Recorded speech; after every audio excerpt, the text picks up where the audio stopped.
Okay, recording is now. Last time on The Secret of the Black Crag, our heroes were exploring Castaway Island, where they had met the Emperor of the Sea. Or as they discovered, he was actually named Bartholomew, the partner to the old man who lived in the words are hard. The lighthouse of Port Fortune. Having suffered some sort of head injury after a shipwreck, Bartholomew had forgotten his past and had declared himself the Emperor of the Sea, and made a bunch of funny coconut men to be his servants. He enslaved the party, except for Sarko, as a mutually agreed upon enslavement. Let's go with that. In order to plant coconut trees to feed his ever-growing empire, while Sarko went back to town to do some shopping. During which time, giant crabs attacked, and Molroy, unfortunately, bravely, heroically, met his untimely end. Davy Goodman's okay. It's fine. He's fine. He's not having any sort of existential crisis at all. We'll come back to that. Anyway, speaking of coming back to that, Sarko returned with some wine, which was laced with sleeping potion, which caused the Emperor of the Sea to take a nap. And then you gagged him, tied him up, and put him in the hole. Like think about it, this whole ordeal was the second time we put Hawkeye in mortal danger. It was the second time she was a hostage. Yes. At least this time she wasn't the only hostage. It's a reoccurring character trait. Yes. She maybe is having some second thoughts about, this continuing. Like, it seems that the Commodore has is one that involves somebody being a hostage for an undetermined amount of time. Regardless, it sort of happened with the monkeys too, didn't it? Yeah, although that wasn't your plan. They were just supposed to sit on the beach and not have a bonfire party. At this point, Psycho should really start to feel more like Mr. Farnsworth with what happens to his crew. It's kind of a pattern. Before leaving Castaway Island, however, the party did go and explore the Colossus on the island, depicted by our Amungi here. And you killed some snakes that were inside the Colossus statue with some smoke. You just expiated them all by locking them in a room filled with smoke. King took some snake teeth as trophies, I suppose. Tried to collect some venom, but it didn't quite work out. And then you discovered that there was a giant, tourney wheel in the middle of the statue, and you could turn that, and that changed the direction that the statue faced. There was also a triangular slot, like you have seen in other places, for one of the power crystals. And when a power crystal was inserted into that, it made the giant statue blow its horn, which created powerful winds in whatever direction the statue was facing, allowing you to move faster as long as you were traveling with the wind. I believe, if I remember correctly, you did not leave a gemstone there, so it is currently powered off. Am I remembering correctly? Okay, I thought so. I didn't rewatch last week. My memory could have been faulty. Also, while you were in the statue, you did spy that there was some stuff sticking out of the water over here, and there were seagulls around it. So on the way back to Port Fortune to deliver the tied-up Emperor of the Sea, you're hoping that the priest in Port Fortune can help restore his memory. You decided to check out this point of interest. So with some of the crew on board the Gilded Goose and other members of the crew inside the Magic Carp, you approached. As you approached the area, a number of bull sharks appeared and started following your ship. but they're not a threat to, either the Magic Carp or the Gilded Goose. But when you arrived at the location where there was a mast sticking up above the water that there were many seagulls landed on, those of you who were under the water on board the Magic Carp were able to see more clearly what it was that this location was. And in fact, it was the wreck of a ship. The name still blazoned on the side of it, the Storm Crow. Bull sharks still swim around still follow the Magic Carp around, seemingly waiting for a meal.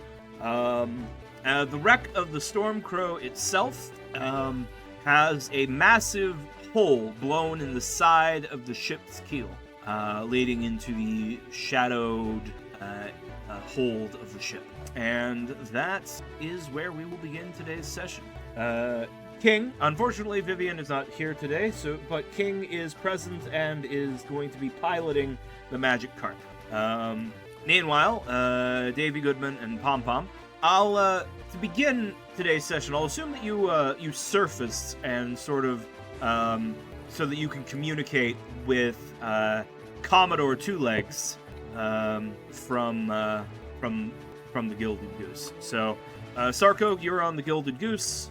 Snet Green Trees is there as well, and the Magic Carp is currently surfaced with the side door open.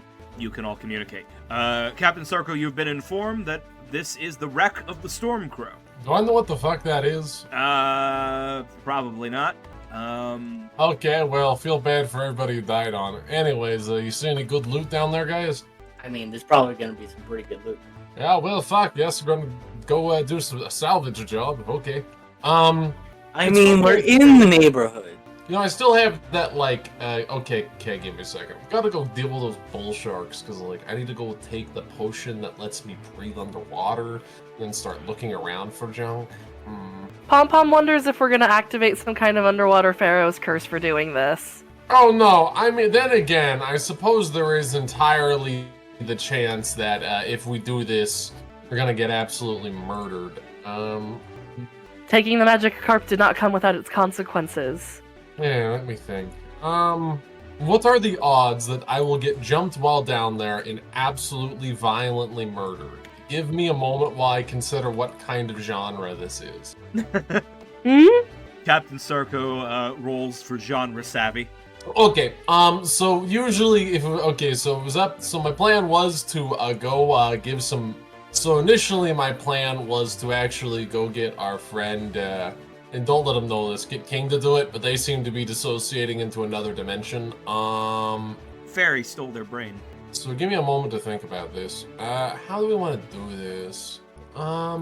I mean, I'd be very happy I could go do it, fuck it. If I get, what are the odds that all the skeletons are gonna come to life? You guys have a power stone on this fish, right? You can start blasting things if you have to, right?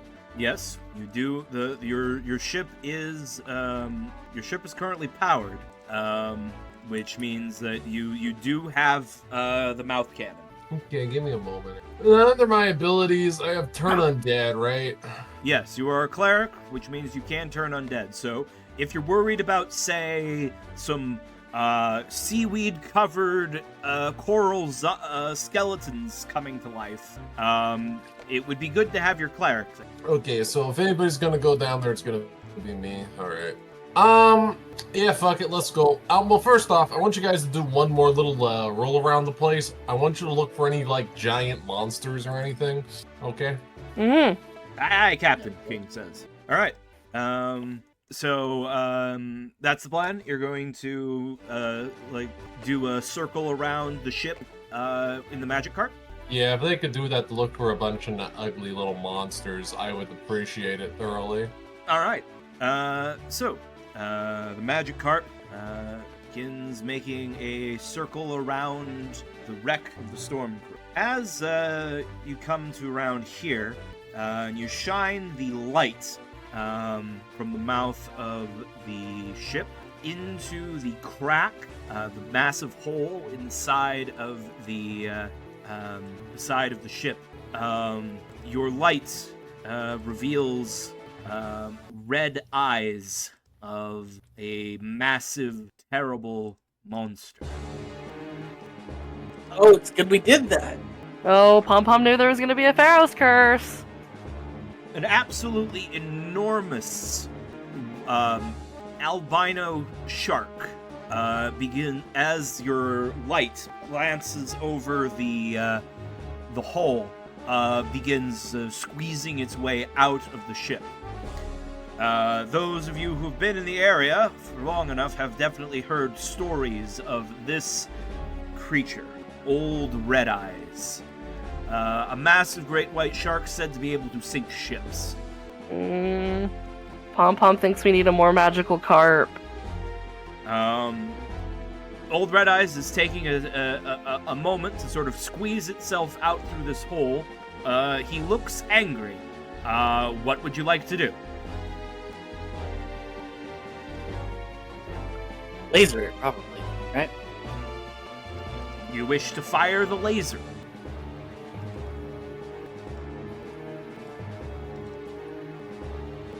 I'm not there, so I ain't gonna tell y'all how to live. So. Oh, all right. Okay. Yeah. No. Captain David Goodman's gonna tell King to fire and. All right. King. King does not need to be told twice, and slams their hand on the fire the laser button. And from the magic carp's mouth shoots a beam of energy. A green blast of energy fires at the at Old Red Eyes, who can't really dodge at this time because they're coming out of the mouth of the out of the hole. So I'm not gonna give them any sort of saving throw. I'm just going to immediately apply the 3d6 damage. Old Red Eyes will take 8 damage from that. The shark is slightly, barely injured. And we are now going to roll initiative. Oh no. I need Captain Davy Goodman. You're commanding the ship, so I want you to roll initiative. Please roll a d6 for me. All right. Old Red Eyes, blasted by the initial punch of the ship, worms his way out of the mouth, out of the hole. He has just been punched in the nose by a laser beam, so I am going to make a morale check for him. That's the worst possible morale check. The massive shark has decided that you are not food, and is going to swim away from the magic carp. He's going to swim 120 feet away. How much experience do we get for beating him? You'll get a reasonable chunk, but before we do that, I am going to turn to get Captain Davy Goodman. The massive shark is fleeing. Do you wish to pursue, or are you going to let it go? David Goodman's gonna laugh. According to plan, while he's just shaking nervously. Get us out of here. All right. Back to the ship. You pull up to the surface, and that'll be the end of that combat. I never doubted my leadership. Let's see. Defeating Old Red Eyes is worth experience. Divided by King, Goodman, and Pom Pom. Wait, I don't get any. I'm so angry. No. 217 XP for King, Goodman, and Sally. I'm going to cry. I'm gonna cry. I would have I'm pretty sure I would have leveled up. I'll update King's sheets. They get a 5% bonus. I'm not even mad. I'm just disappointed. Whatever. We get to raid the ship. That's the real treasure, right? Yes. The real treasure is the kaiju laser battles we had along the way. I wasn't even there for it. It's okay. What matters is I didn't decide to just, walk into that without any sort of protection. Yeah, no, I was a little afraid that we were going to have Sarko just get eaten by a giant shark when you started talking about using the potion. Dive on down there. But then, hey, it's okay. My fucking paranoia spectacles turned on and I didn't fucking die. Yeah. So Sarko, while you're standing there from the ship, like minutes after they descended to check it for monsters, you suddenly see a bright green flash of energy from beneath the surface, and then you see the white fin of old Red Eyes break the surface tension, swimming away from the wreck fast as he can. And then the magic carp resurfaces. I'm going to be honest, I see the white fin and I go, then when it goes away, I'm like, oh. And I see the magic carp come up and I'm like, I thought the magic carp was dead for a second. Hey, are you guys okay? Shaky thumbs up. Never been better, Goodman says as he shakily gets out of the... Are you guys okay? I feel like I feel like I wouldn't be in this situation, but, I mean, that's not true. I never lose my cool, but still though, like, are you guys okay? You want the honest answer to that? Yes. Goodman says sarcastically. No, give it to me. What's wrong, pal? I'm here for you. No, I'm not okay. I haven't been okay since I buried my friend. But I'm glad you're at least concerned I wasn't shark chow. Well, pal, okay, question. Do you need, like, some extended shore leave when we get back? That would be good. Okay, we can get that sorted out. We can go over there and spend, like a few days giving you some time to recover. I'm sure everybody needs a bit of time after losing one of our closest friends. Plus, I'm sure Jan Hawkeye is going to give me an earful for sending her into mortal peril for, like, the 5th time. Which is what I hired her for, but I mean, hey, I'd be mad at me, though. Anyways. So, yeah, good job dealing with the giant murder shark. You all are really great. If you don't mind, though, I'm going to go ahead and start exploring around, take this potion, and start feeling the abject terror that is turning into a fish mermaid person. And yeah, we can get this going. Right. I'll come down and Pom Pom will come down with you, and we'll have King going around with the submarine to make sure no sharks come back. How does that sound? That sounds good. Yeah. The worst part is that we just beat old Red Eye. And nobody in their sane mind is ever going to believe us. No, they really won't. Like, that's the worst part, right? Like, literally, I might as well have just peeked there. And nobody's ever gonna believe it. Like, my crew literally gave old Red Eye, like, a run for his money. And if I tell someone, they're gonna be like, oh yeah, well, with the what? That ship over there? And be like, yeah. I'm like, if I overhype up, like, the magic carp, people will try and steal it from us. Like, seriously. Damn. Once I own the fucking once I own the port over there, then I'll start telling the story. Yeah. Another long fisherman's tale. The worst part is the best fisherman's tale are true.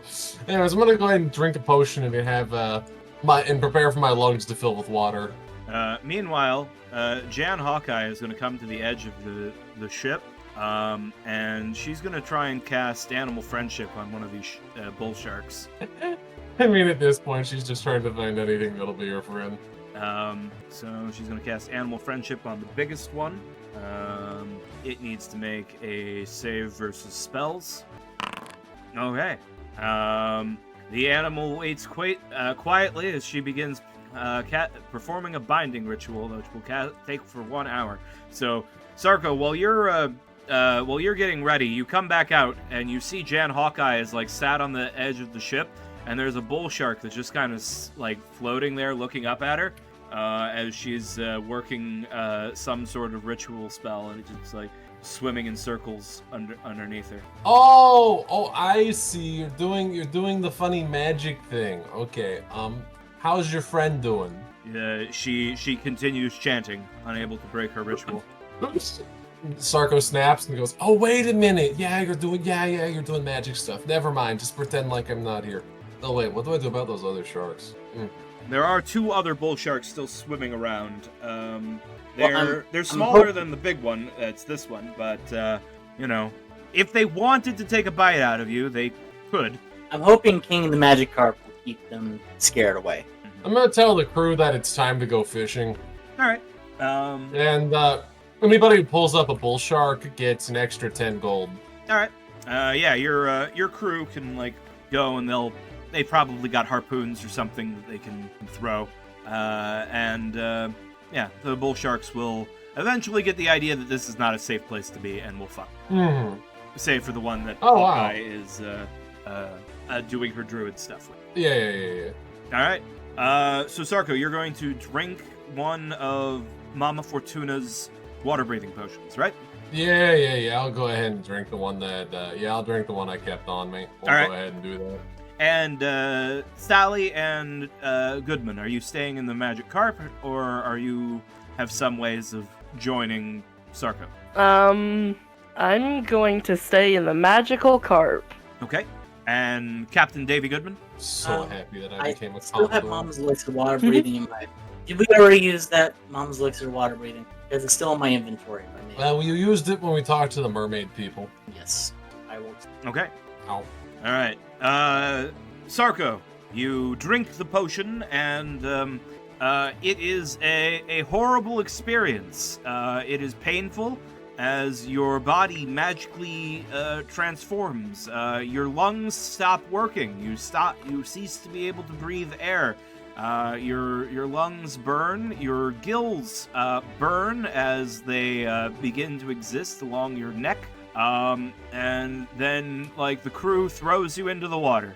And as soon as you are in the water, you have the new sensation of cool salt water flowing over your gills, which is refreshing.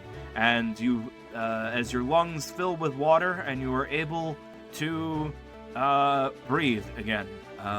This is terrible. Yes. Anyways, yeah, well, I guess we gotta do some backbreaking work and start, prospecting this place for junk that's worth keeping, I guess. So that's what I'll fucking do. Time to go looking. All right. So, Captain Sarko, you swim down into the water towards the wreck of the storm. The ship itself is somewhat disheveled. It's covered in algae. There are skeletons of the crew all tangled about the rigging. The captain is tied to the helm. The bones, however, do remain unmoving as you approach. Well, I give him a salute as I float by. As you approach the hole from which, you didn't see, but the hole from which old Red Eyes emerged, inside you find that most of the contents of the hold are, ruined by however long the ship's been underwater. But among the ruined bits, you find that there's an overturned treasure chest, which has spilled out thousands of silver and hundreds of gold pieces all onto the floor of the ship. They're loose and scattered about. Well, I guess I'm gonna start collecting those. Which I'll definitely go ahead and do. All right. You swim into the ship, and honestly, with your water-breathing potion, there's not really much to say here, other than that it will take you some time. You begin gathering up the silver and gold coins. The silver coins are obviously a little bit tarnished from the seawater, but you're confident you'll be able to clean them up and get their values worth. Silver. Mm-hmm. I mean, maybe Armando would look at a varnished silver coin and demand an extra, an extra one instead. But I mean, that's Armando. He's not even in the cool kids club like me. He's just a scumbag. Yeah, he's just a scum. Well, I guess it makes sense. He doesn't have the impeccable reputation to be part of my cult. Actually, that does make sense. Yeah, he's a scam artist. He wouldn't be in here. We're like more refined scam artists. But anyways. All right. But yeah, I'm gonna roll to see if any random events happen while you're gathering the treasure here. Okay, well that's a good roll. Okay, yeah. So Captain Sarko, you go down, you swim down there, you flip the treasure chest back over, and you start gathering up the coins. You find a grand total of 2,000 silver pieces. So 200 gold. And 800 gold pieces. Well, I guess we can go ahead and toss that into the hold. I suppose we'll divide. That gets divided by all 4 of us. Well, Jan gets a half share. Yeah. I guess we're at the. I guess we did. I mean, I guess we did save on a half share. Sorry. He's not here. I can make the joke. Wait, did I accidentally close the? I closed the foundry. Idiot. Let's get this sorted out. Nope, back in here. I'll go open up the Gilded Goose. I'll add that to it. I'm gonna go calculator though. Calculator. I'm just gonna. I need to get a bottle of water real quick. I'll be right. Okay. So we're looking at actually 1,000 gold, right? I mean, after you Yeah. money change it out back. And then Hawkeye will get 222, and then for times 2,000 gold. Yeah. So everyone gets 444.4 repeating, but we'll just whatever. Yeah, 444 gold. That's how much everyone's gonna get. Are you okay if I just go ahead and add that to my my personal monies then? Sure. Davy's away, so I'll add it to theirs. 858. Are you keeping track of my gold on here? Oh yeah, no, I'm not. Pom Pom requests mine to be added to the safe too. Okay. Oh yeah, add mine to the safe. But that should be enough to put 4 pom poms at 6 and 1. King is 4. 8. All right. Oh, one more question. And, Sarko, I need to add you in the boat as well. In the vault as well. Yeah. For This should put me also at 3,114 experience. Is this enough for me to level up? 3,500 cleric. Nope, level 3 for cleric is 3,000. Oh, so I'm level 3. You will be when you get back to town, yeah. Oh, now that is exciting. And but yes, I feel big everyone and should strong. get 444 experience. King's going to be level 3 as well. From what I understand, the cleric has really low level up gates, doesn't it? No. Oh, really? Is it lower compared to like other spellcasters? Hold on a minute. How did you get 444? So it's 2,000, right? 2,000 silver. Oh, wait. I thought it was... Oh, fuck. Wait. Did I mess up? Give me a moment. Oh, fuck. All right. So that's 2,000. It's 1,000. Okay, I fucked up. Okay. Then that should actually be 222. Okay. There we go. And 111. Okay. Never mind. I'm still off on leveling up by like... Oh, man. That shark would have done it. I'm fine. Not mad. Never mad. 3,563 is my new total then, I think. Yeah. 8. I'm sorry I made your life difficult. No, it's okay. It's okay. Never trust me with math.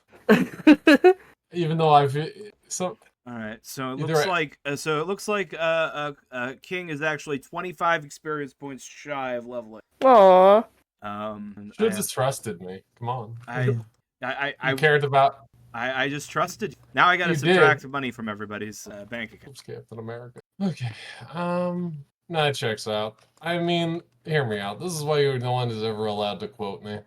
These old school systems are requiring thousands upon thousands of XP to level up. I kind of like it. I kind of like it. I mean, I also enjoy leveling up faster, but I feel like at least in this one, it makes it so that when you do level up, it feels a lot more impactful, you know? Mm-hmm. I kind of feel like in our Friday game that the leveling up happened way too. I feel a little bit compelled to agree. I feel like the system, like at higher levels, is gonna like take a respectable amount of time, but yeah. Because how the system is built is that you get sort of the same amount of experience points per session, but the amount you need goes up. Yeah. So you level up rapidly at the beginning, but then it falls basically falls off until it's basically never ever. Yeah. Which I'm not sure how. I mean, I haven't got to the later sections, so I'm not sure how I'm gonna feel about that. But we'll see. I think I fixed everybody's treasure. If somebody got an extra 200 gold, I'm And hope so you're be it. happy. Happy birthday. yes. All right. But yes, Goodman. While you were away, it was determined that everyone's share of the haul from the wreck of the Stormcrow was 222 gold, which I've already added to your bank account in the vault on the ship. But you'll need to give yourself 222. All right. I think 4,000. And why is the video playing but the music? It wanted to check because it. I don't know. This just happens sometimes when I'm got a YouTube video on repeat. Is sometimes after a couple of repeats, it'll look like it's playing but be silent. Yeah, that sounds in line with YouTube finding ways to fuck up no matter what. But you know, I'm really happy that they got rid of the option to not autoplay when you're on your phone. It's really great. All right. So Captain Sarko, you have to spend exactly an hour and 50 minutes only able to breathe water. After exactly an hour and 50 minutes, which is enough time for you to gather up the coins, and bring them in handfuls up to the surface so that they can be put into the vault is the wrong word. Safe. That's the word. Safe. So they can be put into the safe. Suddenly, your transformation reverses. You feel the burning sensation of your gills sealing themselves shut and returning to flesh. Your lungs are now filled with water, and it is no longer refreshing, but instead horrifying as you are drowning. This is the worst magical girl transformation we've ever had. Yes, it is. As you are drowning, you pull yourself up on a rope, and you have the experience of having to expel all of the seawater from your now air lungs. It is unpleasant, and you feel as if you have drowned. But now, after some sufficient coughing and vomiting up of seawater, you are alive again, sort of. Why do I do this, guys? Like, why do I do this? You think you definitely prefer the magical Nautilus necklace that Red Roger gave you last time. It's a much more gentle means of breathing water than Mama's way. Yeah, but you know, hey, but like, I don't have to go ask that fucking fat bastard for my shit, so that's great. Meanwhile, Jan Hawkeye is just riding around on her new pet ship. Hey Jan, how's the new pet? I mean, I'm only gonna keep him until we get back to town. Oh, okay. Well, I hope you guys build a strong, pleasant relationship in the limited time you have together. Jan pets the bull shark. I'm gonna teach it. Anyway, I'm gonna try and teach it some tricks in case we keep him around. Okay. Well, I mean, Name it Aqua Summer Oh. too, for reasons that I can't disclose to you. Aqua Summer sounds pretty good, actually. I shall name it Aqua Summer. Yes, the universe contrived to make it true. The name was revealed to me in a dream. Really? I just had like this crazy dissociative episode, and then I said to myself, yeah, Aqua Summer, that sounds good. I don't know how long it lasted. How long have we been standing here? Where am I? Meanwhile, there's an Well, old I man don't know. grumbling in the hold of your ship. Oh, shut up. Anyways, let's go ahead and head back to port. Shut up! I know what you're thinking. How dare some peasant bastard priest person fucking tie you up. Let me tell you this much: we're gonna get you better, but just don't move or think or do anything. Okay? Magic It's for your own good.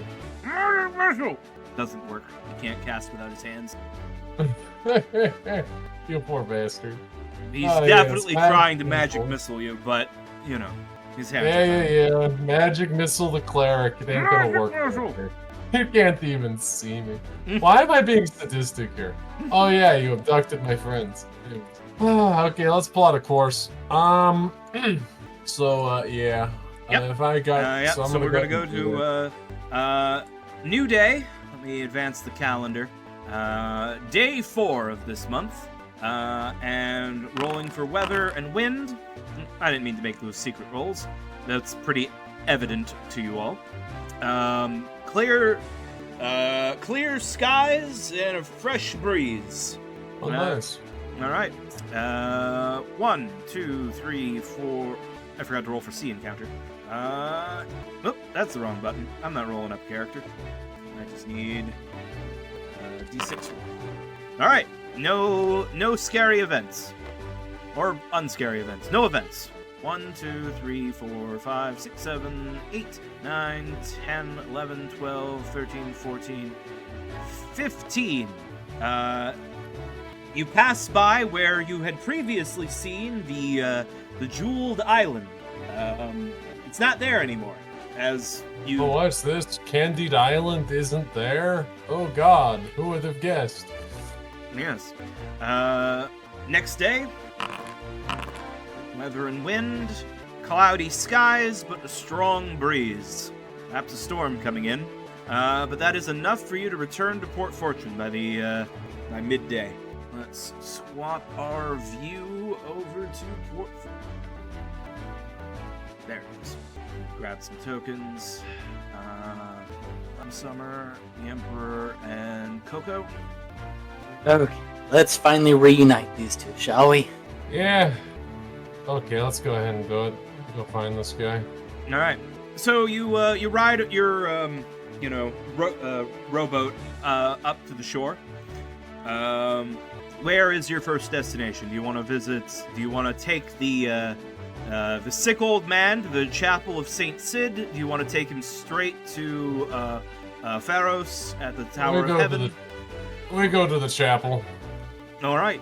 I'm not patrolling around the dangerous fucking wizard until he's got his fucking meds. All right.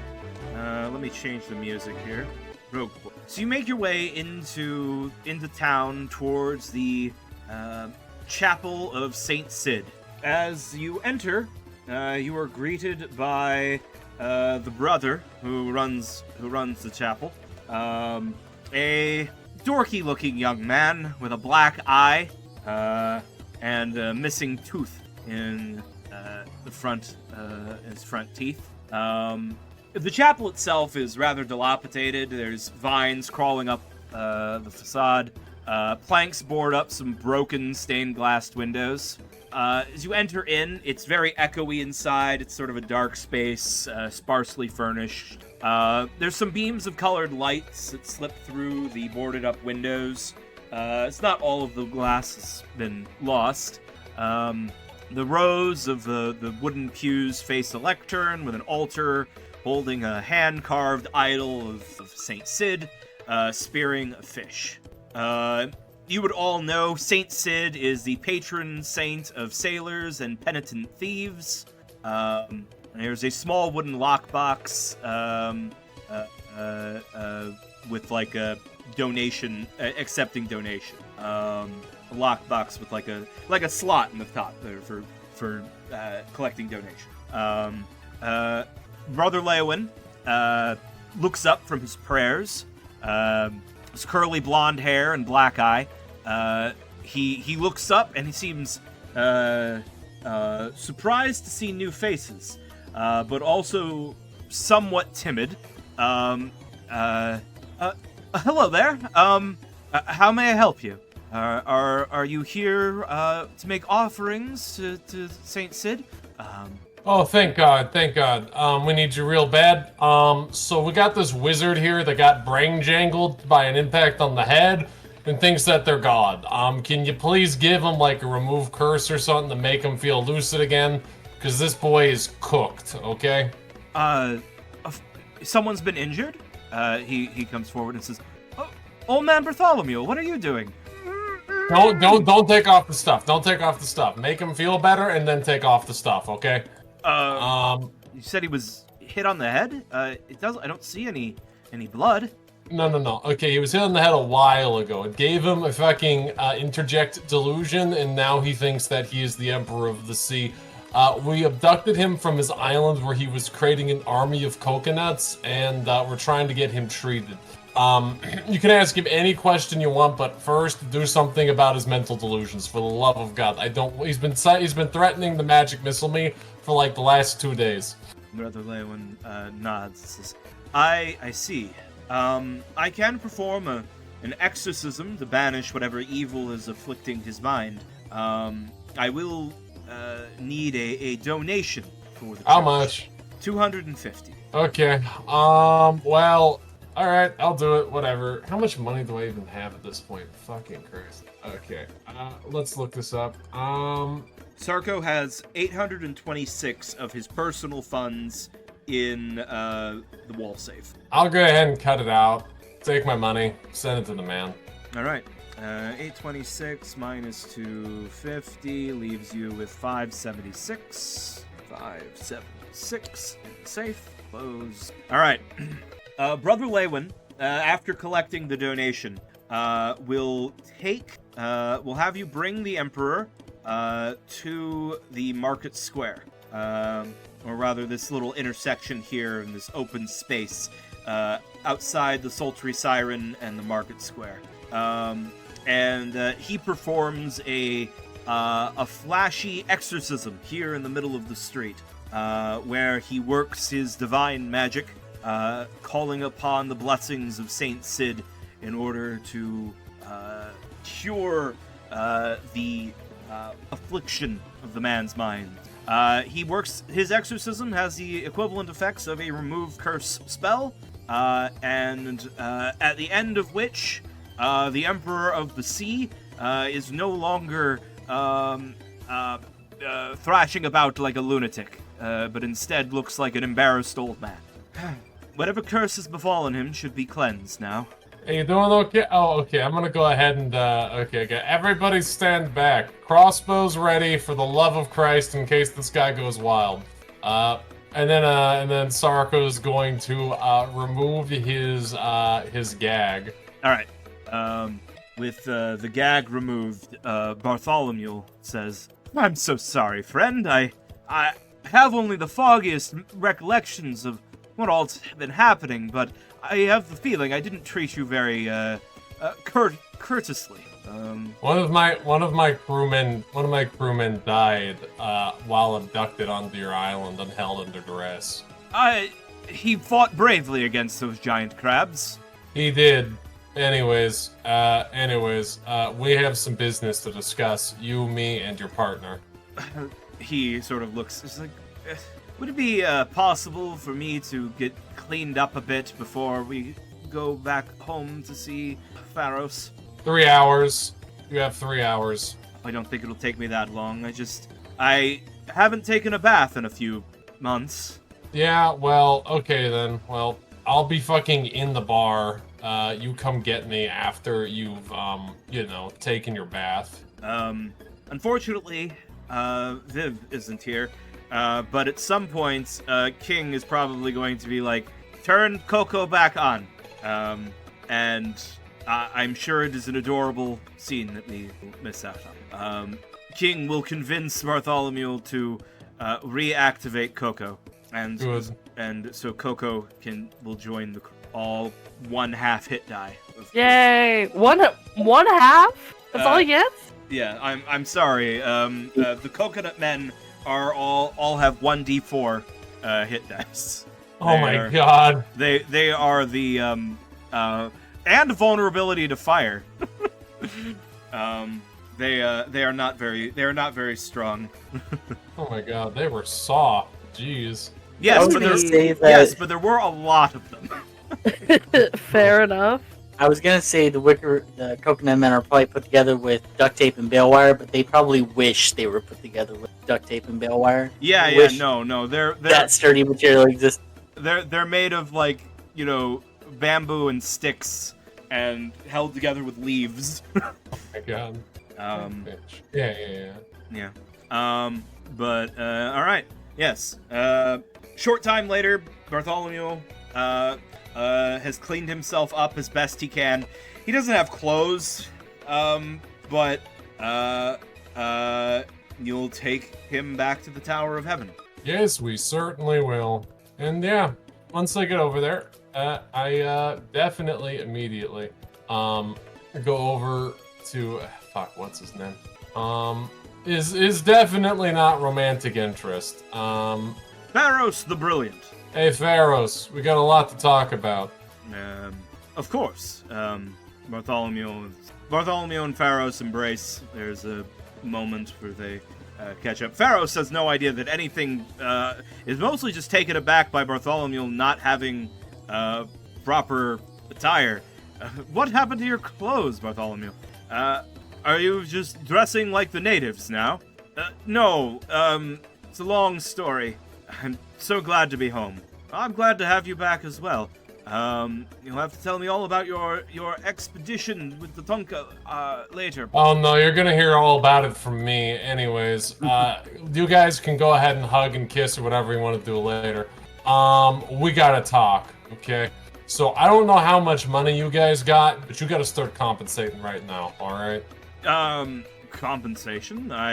I gave you the location of that whale. Did you bring the oil I requested? Yeah, we did that, right? No, because the whale was actually the magic carp. Yeah, no, the whale was a giant fucking ship, which we have now. Anyways, yeah, so your friend here, we had to spend 500 gold to get the necessary ingredients to help him after he got conked out in the head and became a fucking senile, evil sorcerer that abducted all of my crewmen. And one of them died while under his, I'd say supervision, but like he was more of a hostage than anything, forced to fucking grow his fucking coconut fields. Now, I understand he was not in his full head, but for as far as I'm concerned, I had one of my men die, and I'm gonna need it, I need some fucking compensation for that, okay? Pharos sort of grimaces. I'm afraid I don't fully understand. I gave you a gift and some information and asked you to pick him up on the way home, and now you are trying to extort me for gold, which I never agreed to pay. Sarko squints. Sir Davy Goodman, are you... I thought you were in charge of this expedition. Who is this man?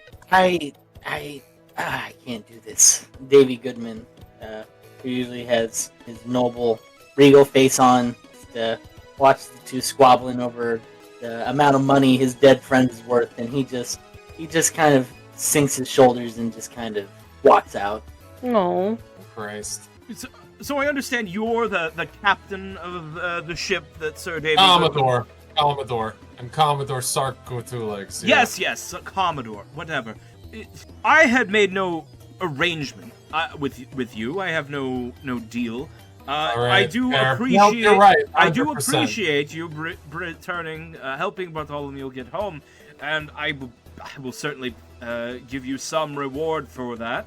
But whatever danger you have gotten yourselves into is not my concern. Okay, well then, hear me out. That's great and all. Hey, Pharos, I have a question. Not Pharos. Hey, what's the other one's name? Can you not see them? They should be, like, on the screen right now. Oh, wait, let me zoom in. Hey, Bartholomew, I gotta tell you something. Yes? What's your average income look like? Or Well, coconut. it's rather, it sort of depends on what we can, it varies. We're academics. We have the governor gives us a stipend, but that's just for buying fuel to and supplies to keep the lighthouse. How much are you getting every month? It's really inconsistent. It sort of depends on how well our papers do and how back home. And look, I appreciate. I will definitely. I know I have enough squirreled away to cover the ritual that you had performed. Do you have enough to cover the 500 gold I spent on getting a potion to conk you the fuck out? 500? That's quite a lot of money, Captain. A Commodore. Okay, well you're going to give me 200 gold for the thing. I don't care. Next, I am going to expect you to... Okay, next, we're going to discuss a payment plan for your potion that saved you. You don't have to cough it up all right now, because I don't think you could even do that if you tried. But I am going to expect... Commodore! How about... Pharaohs interjects. Commodore, I think we should, if you feel that there is some debt owed, then I believe that we should discuss this with the governor. Yes, we should. Go get the governor. All Yes, right. let's go get the governor. I agree. 100%. This is the correct thing to do. I'm sure he'll have a bunch of very useful insights. All right. Pharos and Bartholomew are going to take Commodore Two Legs to Fort Albatross, where we'll obviously Sir Davy Goodman has gone off on his own. Pom Pom, are you going to accompany the captain, or are you going to go off on your own? Pom Pom will accompany the captain because Pom Pom thinks that this drama's kind of juicy. Valid. I think Jan's gonna wander off to the Sultry Siren. This doesn't affect her pay, so she's off. And King will follow along with Sally, bringing Coco with them. All right. So before long, all of you, particularly the three with the disagreement, find themselves in Fort Albatross, at the throne room of Acting Governor Red Roger Rathbone. Oh yeah, this pig. I won't say that aloud, but I'm definitely thinking it. Captain Sarko. Well, it's a pleasure to meet you again. It's a pleasure to once again be in your company. Of course. You have some sort... The man at the gates told me you had some sort of disagreement with our lighthouse keeper. Oh yeah. It was no accident, I hope. I would have heard about this. Shipwreck. There was. In fact, there was a very bad accident. That resulted in the death of one of my crewmen. Several of my crew being held hostage, and me having to spend a total of 700 gold in order to retrieve this man and retrieve my men. Hey, Ray. I know nothing of what he speaks, Governor. I see. Oh, did he just say he knows nothing about what I speak? Oh, so you tell me all that's wrong, Mr. Bartholomew? Bartholomew speaks up and says, it is, not all untrue. I do think it is maybe, the Commodore here has made certain decisions of his own accord, that Pharos did not approve, but they were ultimately beneficial to me. I think it would be best if we tell the full story. Please do. Inform him from your point of view. Everything, and I will correct, then I'll tell mine. How about that? Alright. Bartholomew recounts the story as best he can from his perspective. He left Port Fortune to go and spend time among the Tatunka tribe, as he is an anthropologist by trade. He discusses how their chief, or one of their chief, or not, is he chief? An elder among them of considerable respect, had fallen ill. Bartholomew accompanied some of their warriors who were sent on an expedition to recover a magic fruit from a magic tree that would heal any sickness, according to the locals. But they never reached the island. There was a storm, they were shipwrecked, and everything goes sort of fuzzy for him after. But he does remember that while he was in a delusional state, Captain Sarko, or Commodore Sarko, found him and brought him back here to be healed. And he has promised that they will repay you for the healing services from the Chapel of Saints. Okay.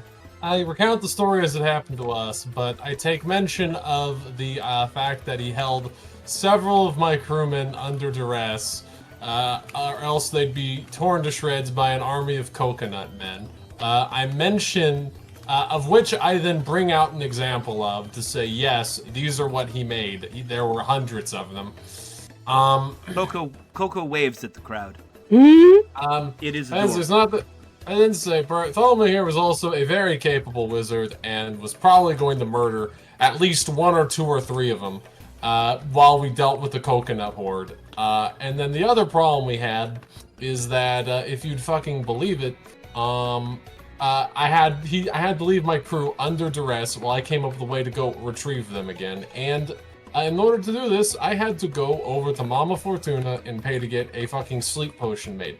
Now, if you want to if you want ability to go and itemize how much that cost me, you can go talk to her and she will tell you that I spent 500 gold getting that damned potion put together. Next, while I was gone, when I eventually returned to the fucking, once I eventually returned to the island he was on, one of my crewmen was fucking dead while being fucking held hostage by this man. I was able to drug him and bring him back here, and then I had to spend an additional $200, 200 gold to get his curse lifted. Now, as far as I'm concerned, these are effectively, he held me hostage, okay, so there's damages for that. He had killed one of my crew, so there's damages for that. I did not kill his crewman. It was his crewman. What happened to the crewman? While we were working on the island, we were attacked by giant crabs. He fought them, he stabbed one, and was killed in its claws. It was his heroic actions which led to his demise. Okay, next question. Was he in that position under duress? Was he able to freely leave your supervision? I did not tell him to charge the crabs. It was his decision. Yes, but was he free to leave the island? Were you holding him hostage? I was under the impression that he was a subject of my settlement. Even regardless of how we want to interpret it, that you still, regardless, would owe me 700 gold. Roger takes all of this in. He says, Commodore Starko, I find that they do in fact owe you this gold. I am well aware that Pharos and Bartholomew will not have 750 gold to repay you. They are academics. They work at the lighthouse for me to make ends meet. We might be able to sell off their possessions, but they will not have 750. And so, this is what I will do. As they are my employees, and their continued work in the lighthouse is essential to keep Port Fortune running, I will repay you the 750. And Pharos and Bartholomew, I will garnish your wages until you have repaid this amount and an appreciable interest. This is suitable. I will not complain further. Very well, and then this grievance is settled. There will be no more fighting over it. Crew, please count out 750 gold pieces for Commodore Sarko, and open a ledger for Pharos and Bartholomew's repayments. Bartholomew looks pleased with this. He understands that you did rescue him, and he looks thankful. But Pharos, who does not fully understand anything that has happened, looks quite angry with you, Sarko. I bet he is. He is a very angry old man now. He sort of curses as he's let out, and a sack with 75, a little bag with 75 platinum pieces are brought to Sarko. This is good. I mean, it's not good. I mean, it doesn't bring back Davy's friend, but you know. At least I got my money back. Good. Alright. Let me think for a second. I guess, does this mean that I get 750 experience? No. Damn. Really? Okay. No, right, I guess unfortunately, suing the lighthouse keeper does not an adventure take. Okay. I'm gonna be honest though. I feel justified in suing this guy. I will add 750 to your share in the wall save. Alright. So I'm pretty sure if this was the American legal system, I could sue him for wrongful death and it would work, but I suppose this isn't the American legal system.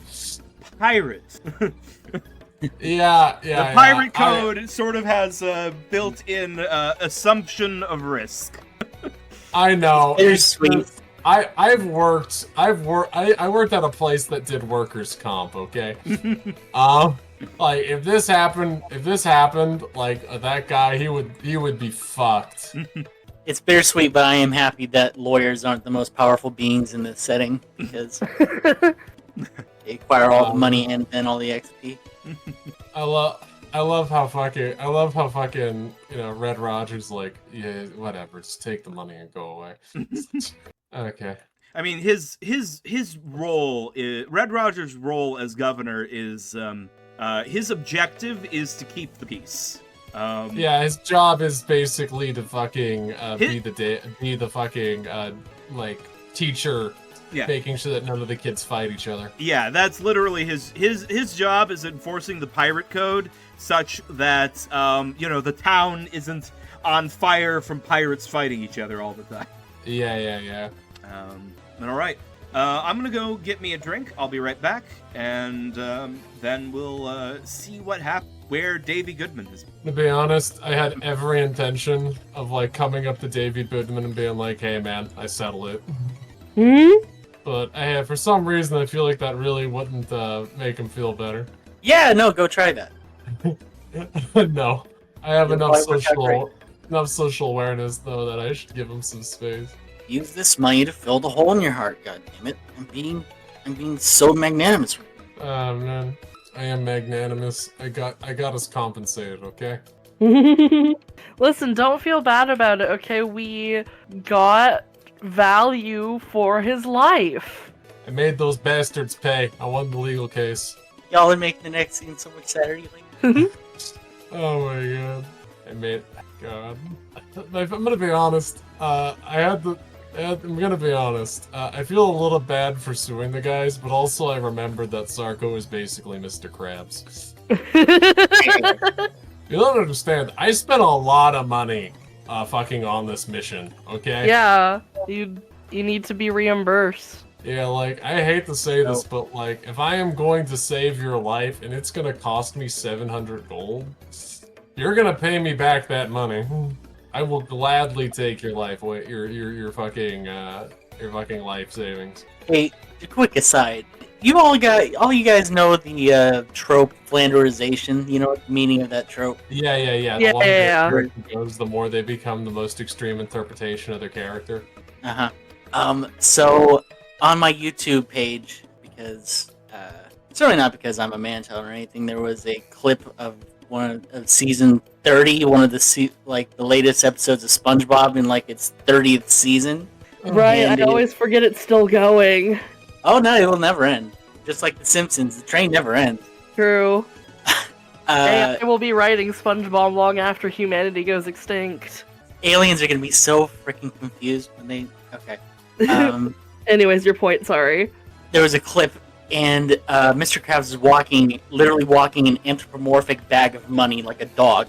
God damn it. That's how Flanderized his greed is by the 30th season, where he's literally walking a bag of money like a dog around the Krusty Krab. That's kind of awesome. I'm back, by the way. Man, I wish I had that amount of money. Don't we all? Don't we all? Now, I wish I was a writer in that writer's room where I could not give a shit like that. You know what?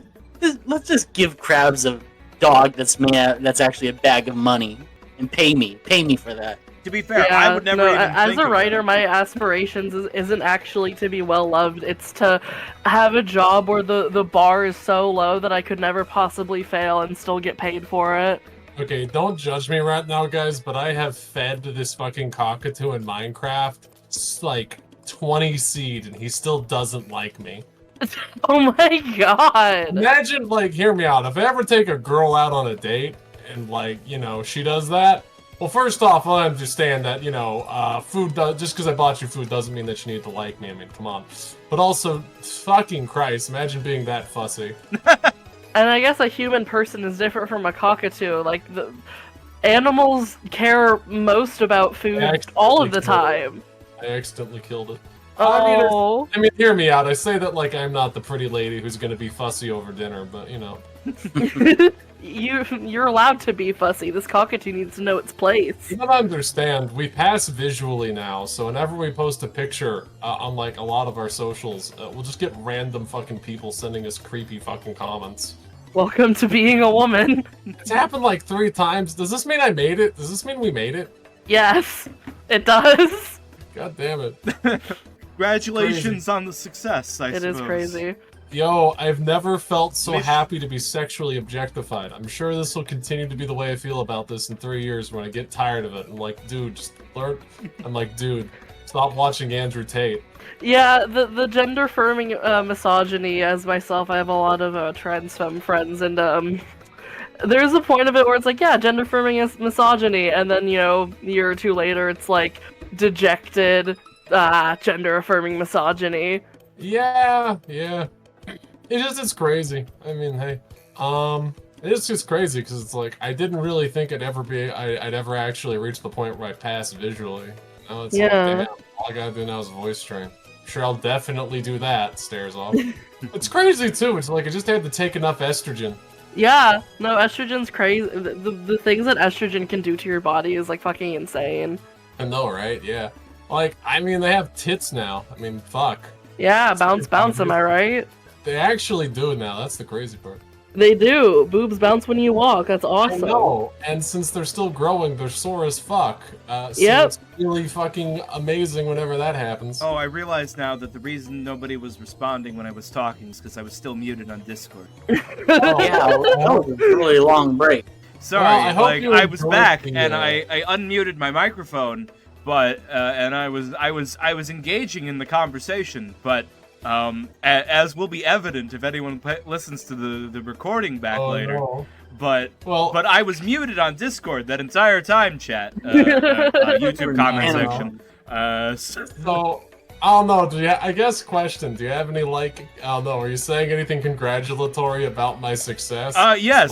I was congratulating you on being on succeeding. Mission accomplished. I think I said, or at least I thought I said. Yeah. I am now fucking pretty enough to get harassed by random people on the internet. This is I was there. That's entire conversation.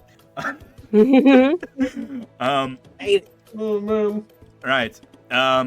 Okay. Anyway, back to the game. How do we want to handle this? Catching up with Davy Goodman. Davy Goodman's been missing for like a day. Yeah. As you all return back to the ship without a trace. Mm-hmm. Oh yeah, I gave him shore leave, huh? I'm sure he's doing fine. So okay, a week later, Davy Goodman comes back. No? Or maybe. You tell me. Someone should probably go to the Whitmore house. Check on Davy Goodman. Sally, you do it. Okay. Unless you want me to. Who do you think Sally doing that is reasonable and believable? Goodman maybe needs support of all of his friends, right? Actually, you know what? Let's do it together, because I care about him. Buddy system! Guys, do you think... Man, Davy's been gone for a while. I wonder if he is still lucid and of this world. He's definitely hasn't... King is responsible father of a coconut and will not take his coconut son to the Whitmore house. Wow. Probably a good idea. What a responsible father, you know? Mm-hmm. Man, I wish my dad was that responsible with me. Stares at the fucking screen. I wish I had a dad. Yeah, me too. What? Oh, never mind. All right. Man, we're bringing up all the things. No, it's the lore that you get that Pom-Pom was hatched from an egg, and that her being a clown isn't like she's a human and decided to be a clown. She's like a different species. The species is clown. Clown, a different species. Literally. That sounds plausible. Yeah. Her face paint isn't face paint. That's why it didn't come off in the water. You know, Cabe, I think you've done this character before. Yes, I know. I've mentioned it before. I've told Lux about Olive. Yeah, it's different though. Yeah, it's different though because Olive was a demon. This is true. No. What was it? What's That's the word again? that was racist tiefling. of me to say. She was a tiefling.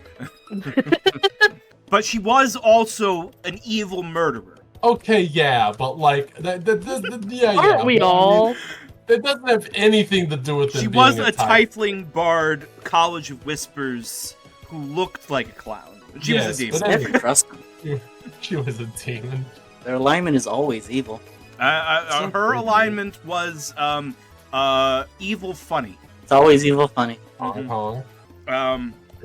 Yes. God, you were just playing every single clown in Space Station 13.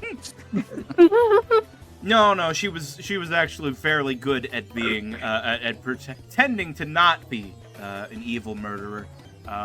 Okay. Anyway, Captain Sarko, Commodore Sarko, and silliest Thank Sally Pom Pom arrive at the Whitmore house. You make your way into the hall and are greeted by many young ladies who flirtatiously try and gesture you over towards their direction. The interior is it's a very comfortable building, gaudy decor, velvet pillows everywhere, moody red lighting hanging from paper lanterns. The whole place stinks of a thick layer of perfume which permeates the air, barely hiding the barely masking sweat and other odors. There are you do notice that there are many portraits of a stuffy-looking former governor of the region along the wall, all of which have been defaced or crudely drawn upon. But as you're looking around, Deeves, who do they see? Right. So you look around for him a lot, and you don't immediately see David Goodman anywhere, but you do see that iconic red fez next to somebody who's sitting in the common room on a bar stool, and they're wearing a very different kind of dress than they usually wear. Instead of a powdered wig, they're wearing a curly black wig.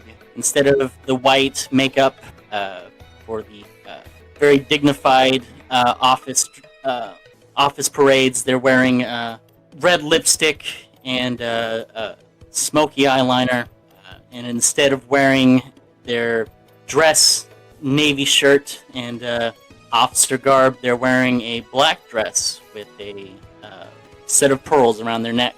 And Goodman sees his friends come in, and he just puts a hand to the side of his head, embarrassed, and mutters, "Oh, you just couldn't stay away, could you?" Well, Pom Pom figures that if we're a part of a crew together, that we should have to look out for each other sometime. You're doing okay. Yes, I'm doing fine. I'm doing just fine. I just need a minute alone. You've had a week alone. Well, maybe I need 2 weeks, or maybe I need a month, or maybe I should not be doing this whole pirating business whatsoever. Seems like kind of a radical self-invention in just a week. Oh, this isn't new. This is, well, I guess you know what got me kicked out of the Royal Navy Academy now. They seem kind of close-minded for that. Oh, okay, that makes sense. Well, I mean, hey, like, I don't know, like, I don't know, what should I call you? Like, do you want me to call you sir or she? What do you want to go with? Danielle. Danielle? Okay, Danielle. Well... Danielle Goodwoman? Danielle Goodwoman. Okay. Okay, well, hear me out. If this is how you wanna present yourself and represent yourself, that's entirely fine. We can sort this out. We can introduce you to the crew as that and say that old Davey quit, and if anybody tries to make a fuss, I'll say that if anybody ever mentions Sir Davy Goodman, we'll keel haul him. If that's what you want. And beyond that, are you okay? Is there anything else we can do to help you? You just need more time. Oh, I don't know. Did you get your silver for Mallory? Well, they didn't pay up for Mallory, but they did definitely get me the money for the potion and the. Oh, you're. Wait. Oh no, wait. You're mad about that, aren't you? I'm a little mad about Mallory. The only other person that really got me dying. Yes. Okay. Well, I guess that's pretty tough. Yeah. No. Look. Yeah. This is pretty rough, isn't it? Jeez, I'm not good at this. Give me a moment. Yeah, Pom Pom. Pom Pom was never a funeral clown. You don't really invite clowns to funerals. Pom Pom starts nervously juggling out of habit. Look. The way I see it is, hear me out. First off, a funeral clown is called a mime, and second off, I feel like we gotta do something. I feel like we need to I don't know. Are you okay? Are you going to be okay? Do you need more time? Do you need someone to talk to? And is there anything we can do to help you feel more comfortable on the ship? Yes, Captain Sarko, I would love something from you. I would love you to stop abandoning me. Stop abandoning us. Stop going on these lonesome adventures back to the town and leaving us hanging when you're supposed to be our leader. I'm going to be honest. The reason why I've always done that is because I've always assumed that you guys could handle yourselves on your own. But I suppose what I really should have been doing is asking myself whether or not you guys can I should not be asking if you guys can handle it on your own. I should have been saying, will you guys be safe on your own? Yeah. Okay. I won't leave you guys alone on your own anymore. Okay? Please, if you're going to lead us. You put me in a very tough position when you have to put all of this on my shoulders. Yeah, that's fair. Mallory blows a very pissed off part of her bangs away. They're cross-armed. Okay, well, I mean, I think I deserve getting chewed out there, so fair enough. Okay. Yes. Okay, I'm going to need a couple more. I'm gonna need another day, but if you promise me that, Sarko, I will return back to the ship. Okay, well, sure thing. Sure thing. I'll do that in the future, and you can go ahead and take your day out here, okay? And thank you that she gestures herself, doesn't change anything. Oh yeah, no, it's fine. Hear me out. I'm used to dealing with murderers, cheats, liars, and literally the worst people possible. Why would I give a shit about how you want to represent your gender? Also, like, I have a college degree. Like, I'm like educated. Like, I have like a literature degree. I'm enlightened. I know shit. Oh, well, I've met many enlightened officers in the officers' quarters that still find this a problem. Well, if we run into them, I'll keel haul them. How's that sound? Yeah! Pom Pom can always help you with your makeup. Pom Pom has plenty of mirrors. Pom Pom doesn't know anything about putting makeup on, however. Yeah. So how hard can it be? Says Pom Pom with the full face of clownly. Danielle gives a soft smile and is genuinely cheered up and says thanks. Gives a genuine thumbs up, despite Sarko having no idea how to talk about emotions, but well, this sort of a situation. But trying his best. Somehow he navigated it. I mean, yeah, usually that's why I have green trees, but I suppose this is doable. Alright, so... I'm very amused by the thought of green trees being doing double shift as the ship counselor as well as the navigator. Oh, man. So tell me, how did your mom make you feel when she stabbed you with that fork? Like I was stabbed with a fork. I see, oh, yeah, I see. Nah. Going to writing that down. Felt stabbed by a fork. I think you need to do alcohol about this. Have you ever considered acquiring a friendly alcohol addiction? If you stick to the weekends, it's fine. Well, if you say it's friendly, then how can it possibly be bad? Exactly. You'll make so many friends at the bar. Okay, anyways, I need to go talk to Mama. Uh-oh. Things always end well when we talk to Mama. Yeah, they actually do. It's crazy. Could possibly go wrong with talking to Mama. All right. Mama, give me a fortune. Shuffles a couple cards. Cancer. I know it's cancer. I worship a crab. Anyways. Oh! Wait, maybe I misunderstood this card. Crabs! You should probably avoid the Whitmore house. I mean, I'm silly. I mean, hear me out. Yeah, probably. Yeah, I mean, I guess I figured I'm not a married man anymore, so I can really kind of do whatever I want, but, you know. God, I Pom says still miss always her. use protection. Yeah. And pulls know- out a balloon animal and turns it into a balloon dog. I'm gonna be I honest, thought you were like, gonna make a balloon sword because protection. I'm gonna be honest, dog. Ah, I'm gonna be honest, silly Sam, Pom. Every single time I think about that woman, I miss her, you know. We didn't really get along romantically. It's not like we really did anything. It's just like, she was just a nice person, like, you know, treated me like a fucking princess, you know? And like, I feel like nobody appreciates me like that. Except for you. You appreciate me, but not like that. Pom Pom thinks that the ocean is real. If there's one thing Pom Pom has learned from being a pirate, it's that the ocean is really big, and there's lots of fish in it. So I think your fish is still out there somewhere. Someone that will appreciate you. I don't speaking like of to think fish, you arrive at the door of Mama Fortuna's hut. Well, I don't really like the idea of soulmates. I think relationships require a lot of, like, you know, more work than just liking each other. But you're right. I could find that perfect person, and I'm totally worth it. Opens up the door. Mama Fortuna looks up from where she has the cards laid out in front of her. There's my favorite Sonny. I thought you would be coming today. Oh, hello, Mama. I see. Hopefully today is a rather fortuitous day. He comes in. The cards are mixed, I'm afraid. It depends. But I find days where the fortune is mixed to be preferable, for fortune then favors bold action. Do you not agree, Captain? Or Commodore? You know. Well, I think bold action is always required. But then again, I'm a captain. Well, Commodore. Hey, got myself. But the one thing I want to say here is, well, from what I understand, you seem to have a negative opinion of Mr. Checking the name real fast. It's Rathborne, right? Yeah, Rathbone. You have a problem with Mr. Rathbone, don't you? My tongue is tied. If only I could speak of most of his sins. Well, do you know of all of them? I know of everything that man has done. Really? Then do you know who my father is?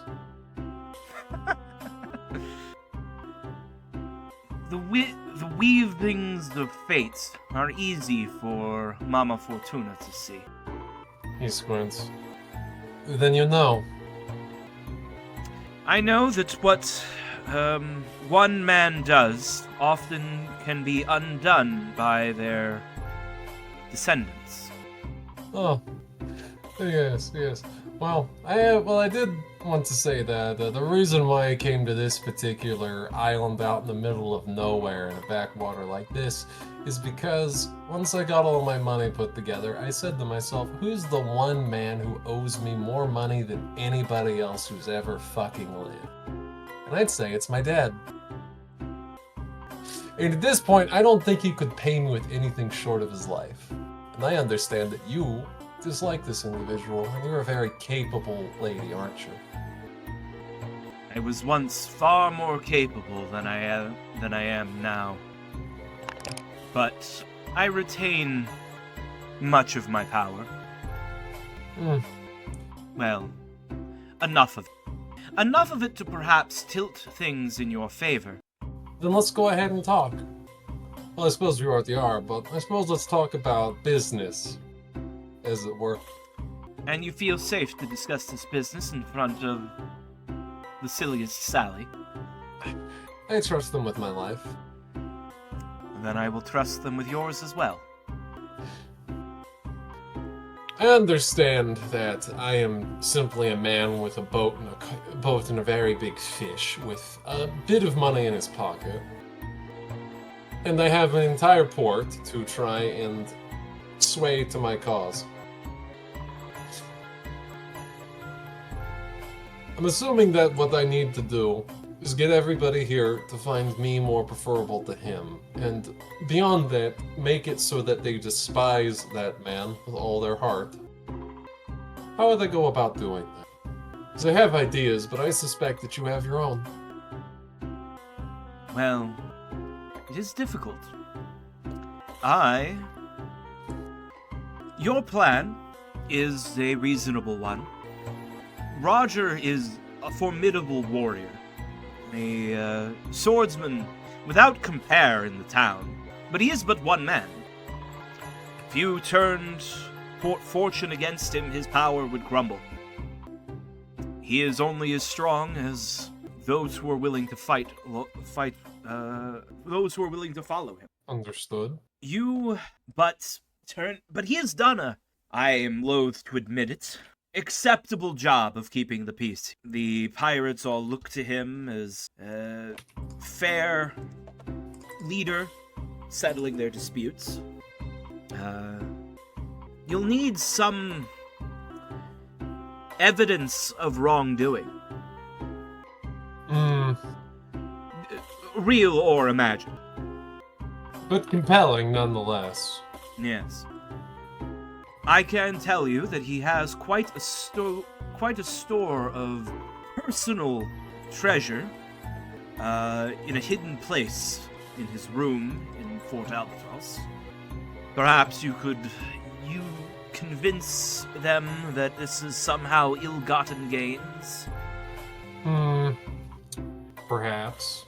But he is a pirate of many successful raids. I would probably say it just remain treasure from his pirating days. Of course. Then I suppose perhaps then the best option would be to manufacture some catastrophes. Certainly. He, of course, claims a lot of his original source of leadership was his alliance with the merfolk. He struck peace with them and through them ceased the attacks on the pirate ships. No ship which leaves Port Fortune and pays the tax is ever attacked by merfolk. Though obviously until recently, with the mistaken identity of the Slagilia, there has been no merfolk attacks. But if the alliance were broken, if merfolk were to start attacking ships again, his claim of alliance with the Mer Queen would no longer support him. I suppose that does make sense. I don't think that would cause an immediate revolt against him or anything, but it's so long as he can claim that it is only through his word that the merfolk are peaceful, that does make a difficult point of overthrowing him. Oh, no, you're right. I'm just trying to consider other things that could be other ways that we could tool against him.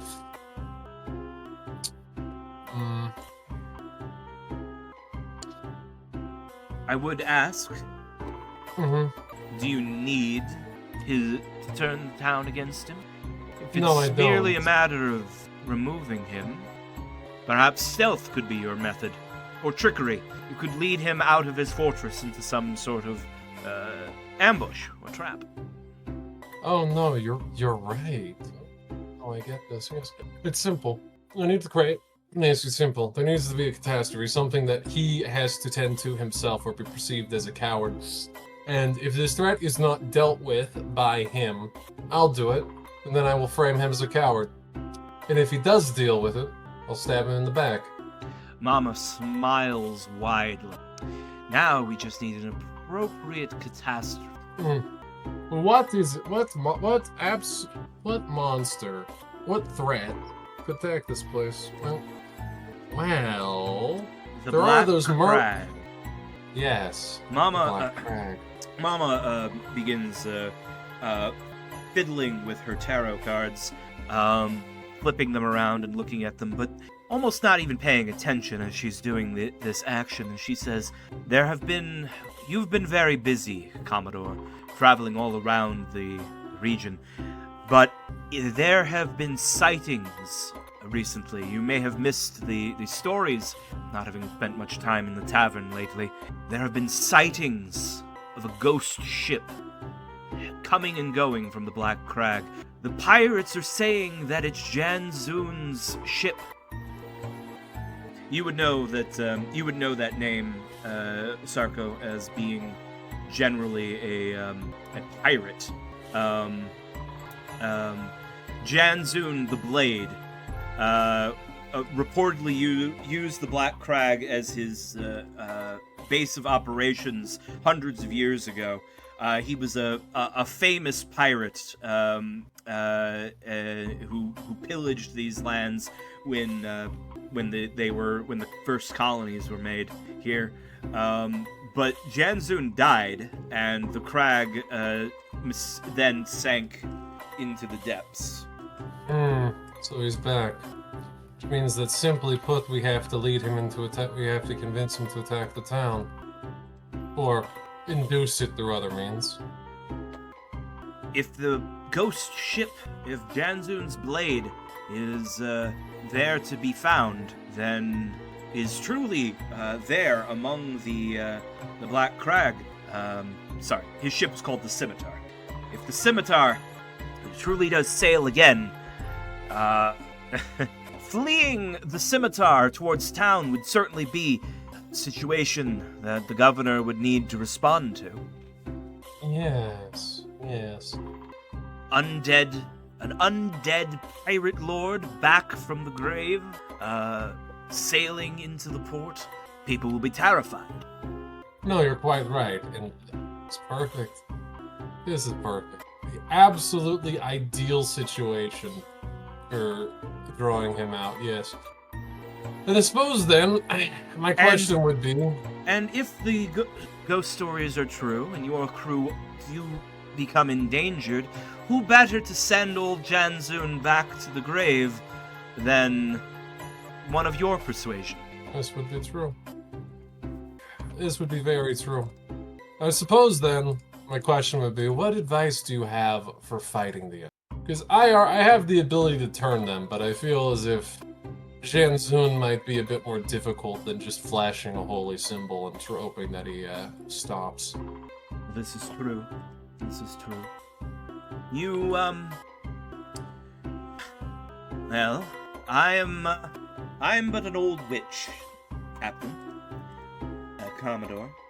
I do not know what I can offer you, other than perhaps access to my materials, if you wish to brew some holy water.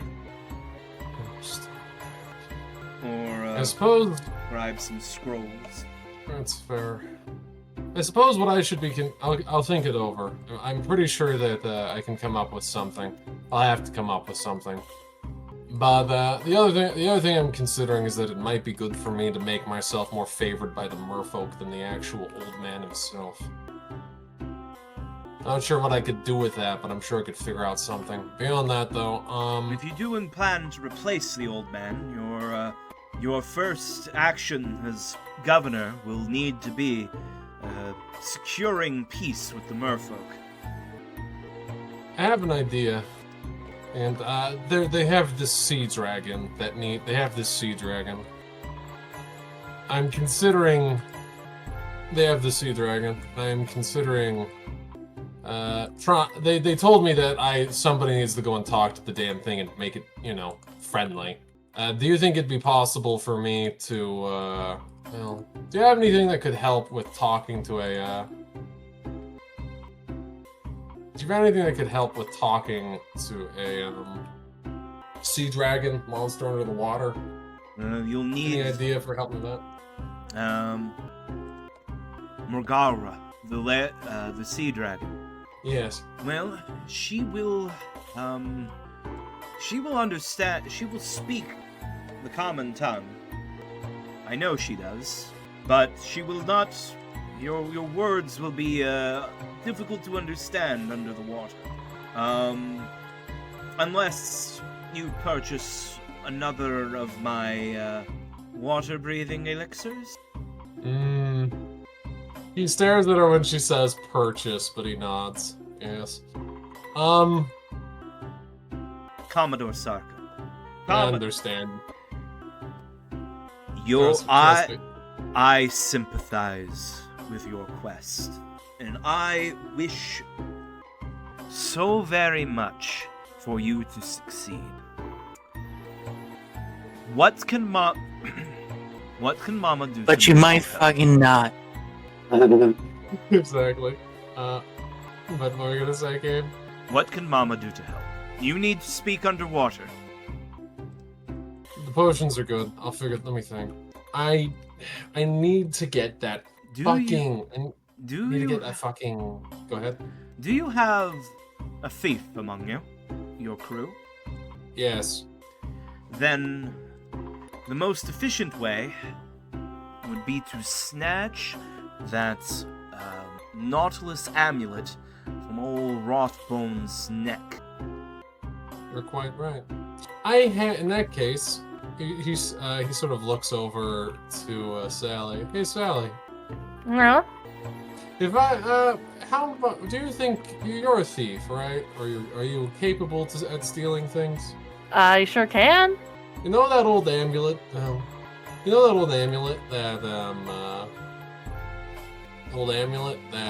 fucking Rathborne had? The one that I had during that mission? Do you think that, I'd like to help you, snag that off of him? You'd be willing to work with me to come up with a plan? We definitely need a plan, but that sounds like a job for Pom Pom. I think I have an idea.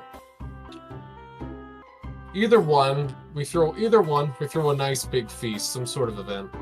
Oh, wait, he always wears it around his neck, doesn't he? You've never seen him without it, except for the moment when he lent it to you. It's Mama says it was a gift from the Mer Queen. He always wears it. This also means he'll know when it's gone missing. Even when he sleeps? Don't know if he sleeps with it on, but he would keep it within arm's reach at the very least. Is there, like, a way that you can make a rock be very special that would trick him into thinking it's the same one? Or would he be too, privy to that?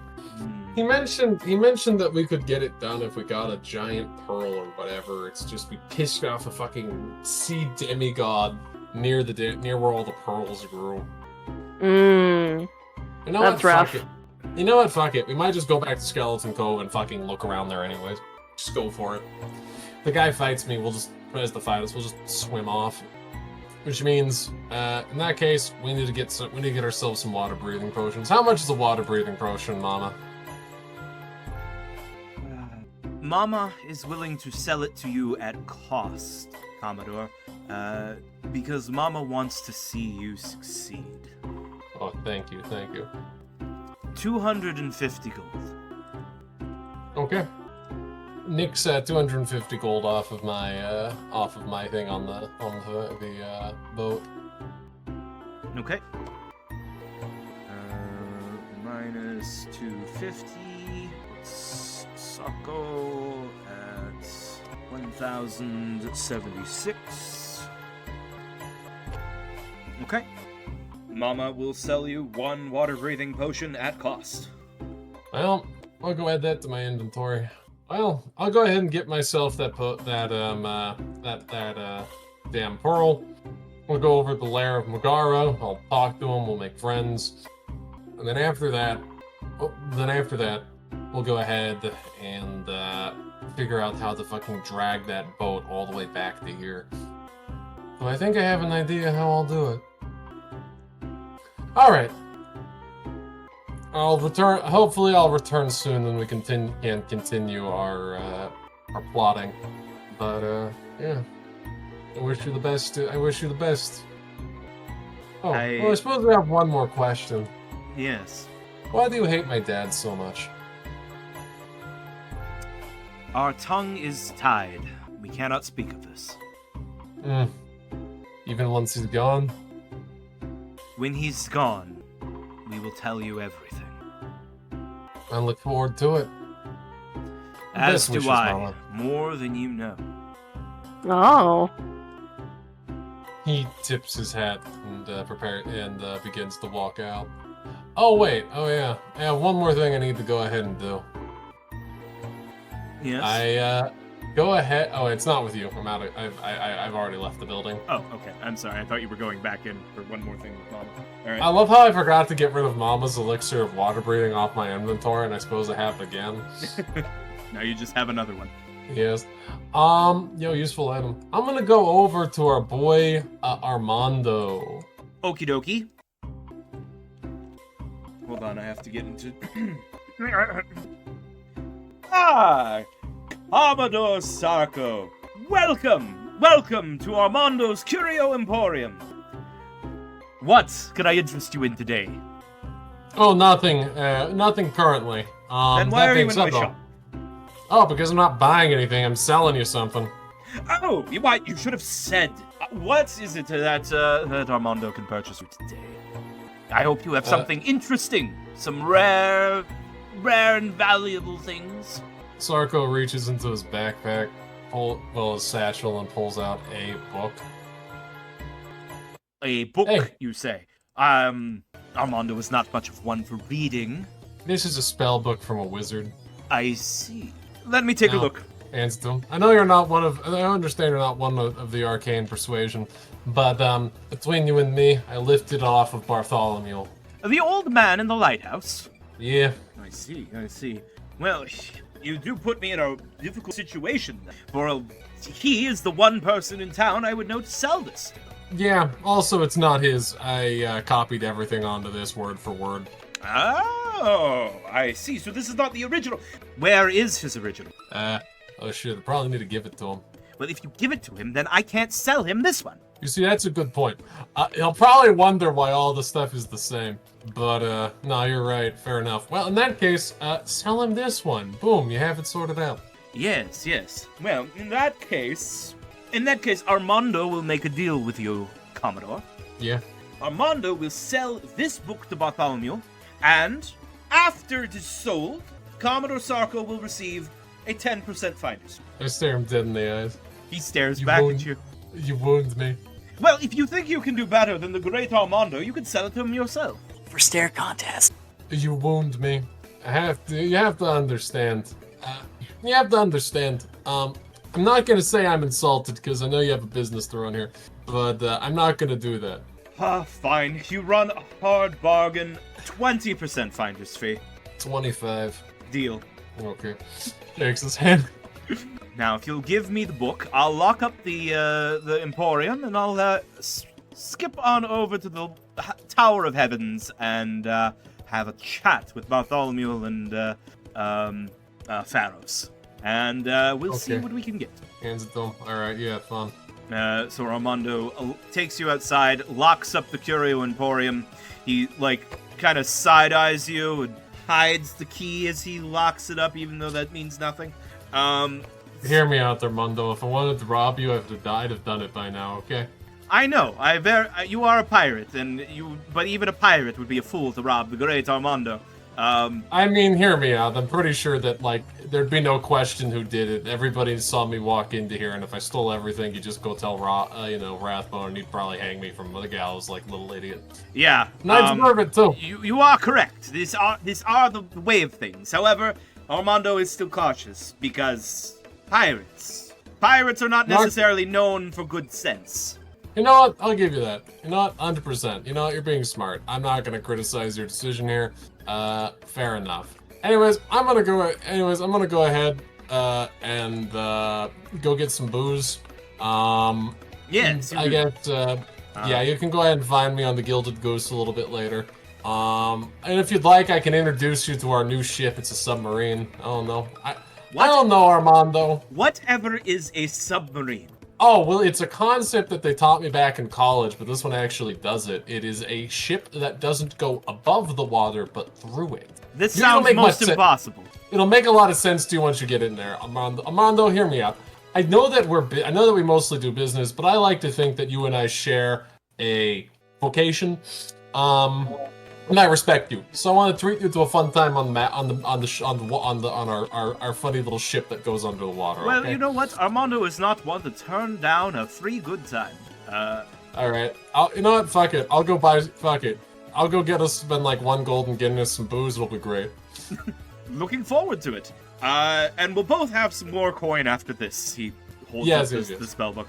Armando will be back shortly. Have fun. All right. Armando's like, this literally sounds like one of the greatest wonders of the world. And then he gets on it, and Armando's like, the craftsmanship's a little shoddy. I think I've seen a couple of these. I'll give you 5 silver for it. Oh man, if you tried to buy it off of me for anything, I'd be like, you don't have enough money to buy this off of me.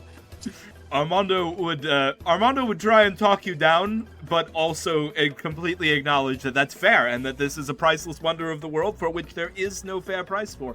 He would sell it for at least 5,000 gold pieces, and he would be, and that would not be nearly enough for its value. Yeah, 100%. Yeah. Anyways. All right. Yes. Yeah. Things proceed. Armando goes and he sells back Bartholomew his spellbook for more money than Bartholomew and Pharos can afford, especially with their brand new debt to the governor and their wages being garnished for the next rest of their lives. I said I'd get money for Davy and I meant it anyways. Armando later shows up and he gives you your promised 25%. That will be 125 gold pieces. 125. Okay. I'm assuming this also doesn't count as gold for. Not really. No. I mean, I guess you could say that the spellbook was loot. It really was though. Like actually, I did get it. I did find it in his place. But you also still have that spellbook. I mean, yeah, but who am I gonna sell it to? No, but like if you ever get a magic user in the party. Fair. You just don't want to let me level up. I'm mad. You're almost there. You just gotta go and do an adventure. Yeah, I know. Yeah. And then Armando goes wide-eyed once he sees the magic carp. King takes him on a magical undersea expedition around the bay. Armando is blown away by the experience. He tries to buy the magic carp from you for like all the gold that he has, but it is not a fair trade. I politely decline. I politely decline and apologize, but inform him that it is not for sale. Armando is disappointed, but very impressed with your magic carp, and promises that if you are ever looking to sell, that Armando will give you a very fair price. And I know he's lying. You're absolutely right that he is lying, because there is no fair price for this one-of-a-kind ship. Plus, it's Armando. He would try and undersell you. The thing is that he literally, every gold piece he has is still underselling you. This is true. Armando, how do I undersell this guy if there's literally no fair price? Yes. I guess no matter what he says, he's underselling me, so he always wins, assuming I sell it like an idiot. Yes. But Armando could probably take that. You could probably take that back to across the sea and sell it to some government for its weight in gold or something. He could probably pack up everything, get that thing across the ocean, make a shit ton of money. Yeah. He could go back, sell it to the king of not England, and be Duke Armando. Yeah. But I'm here for vengeance, not money. Anyways, this is great. Also, guys, what if I told you this entire time, Rathborne's been my dad and I've wanted to kill him? That's the entire plot. Whoa. Lore. I didn't realize we'd get such a huge lore drop so casually. Viv is just gonna be, next session, gonna be like, yo, did I miss out on the lore session? Did I miss something? Did I miss anything last session? You defeated one of the big bosses of the setting. Had a big ass payday. Learned that we've accidentally been dead naming one of our crewmates this entire time, and that fucking our boy Sarko has been trying to is actually here to murder his dad. And Who Aqua also happens to be the Summer governor. came back.